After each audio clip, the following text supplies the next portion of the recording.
Hey guys, Fabrizio Romano here. I wanted to give a shout out to the sponsor of this video on this channel, OneFootball. You can find out more about OneFootball by clicking the link in the description and download the app for free. And trust me, it's definitely worth it. If you haven't tried OneFootball, definitely give it a try. Get updated on the latest in football, transfer news, live notifications, injury updates, and follow your favorite team and players. I've been using this app for years to check the results from all the football games each week, and I absolutely love it. It's fantastic. So if you want to get the best news and notifications from football, apart from my YouTube channel of course, just click on the link in the description and download the OneFootball app now for free. Thanks OneFootball, and now let's jump into a new video together.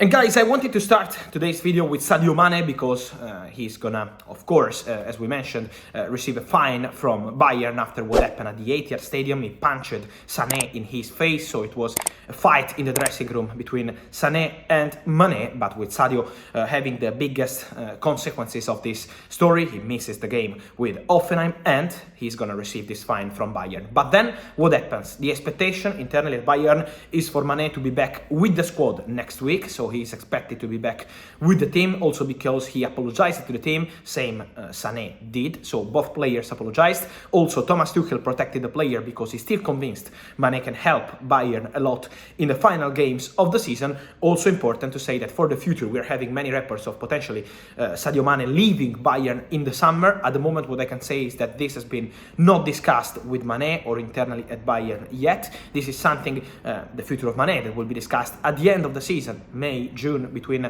Tuchel, Bayern, but it's not just on MANÉ, it's about many players of Bayern who will discuss their future, including Ryan Gravenberch, who is not so happy with the current situation, so they have to discuss about many players. For MANÉ, at the moment, Tuchel is still protecting him. Let's see how the conversation will go at the end of the season, but there is no negotiation at all at this stage with any club. Also important to mention a talent, guys, Levi Colwill, this centre-back playing from Brighton on loan from Chelsea, and we can say that he's a very top talent. He's doing very well. We are speaking about a player who is really appreciated around, not just in England, but around the world. He's a top talent in his position, and this is why we're having many stories in the last few days also about Liverpool, Manchester City interest. I can say that it's absolutely normal to have this kind of interest because Colwill is doing very well, and so it's normal for top clubs to be informed on the situation of this kind of players.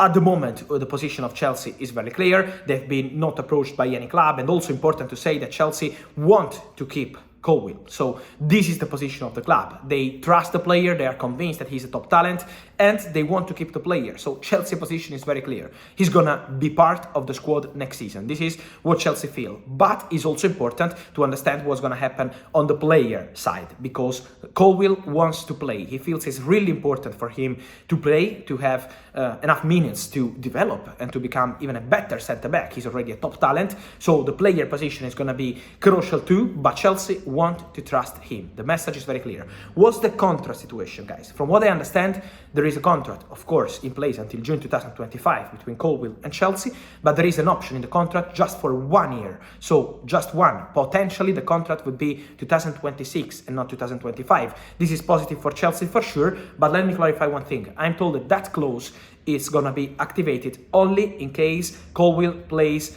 big amount of minutes with Chelsea. So it's not automatically activated, but only in case he will play enough minutes with Chelsea in the next years. So this is why for Colwill the situation is pretty clear.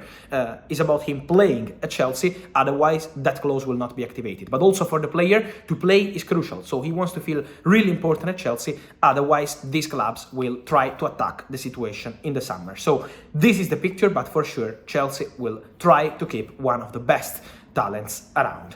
Discussing, guys, about talents, we know about Jude Bellingham and many others in that position, midfielder. From what I'm told, Manchester United are discussing internally of signing a new midfielder in the summer. This is something that they want to do. The priority target remains the center striker, but also a new midfielder is something that they are considering.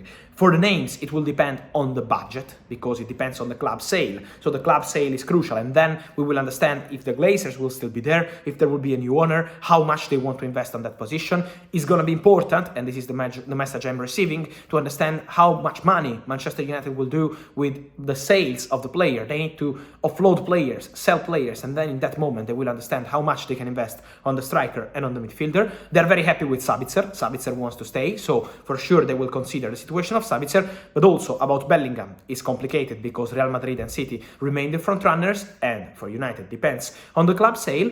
Keep an eye also on Alexis McAllister, because Man United and Liverpool will speak to the player side to discuss the potential project, but for sure Man United are exploring options in that position, midfield, because they could do something there in the summer. And so guys, let me know your thoughts on Man United midfielder, who is the best option, but also Levi Colwill, what do you think about his situation at Chelsea, and Sadio Mane. Where do you see his club on September 1st? Staying at Bayern or not? I wait for your opinion here in the comments. Like this video, turn on the notification bell, subscribe to the channel. See you soon. Ciao!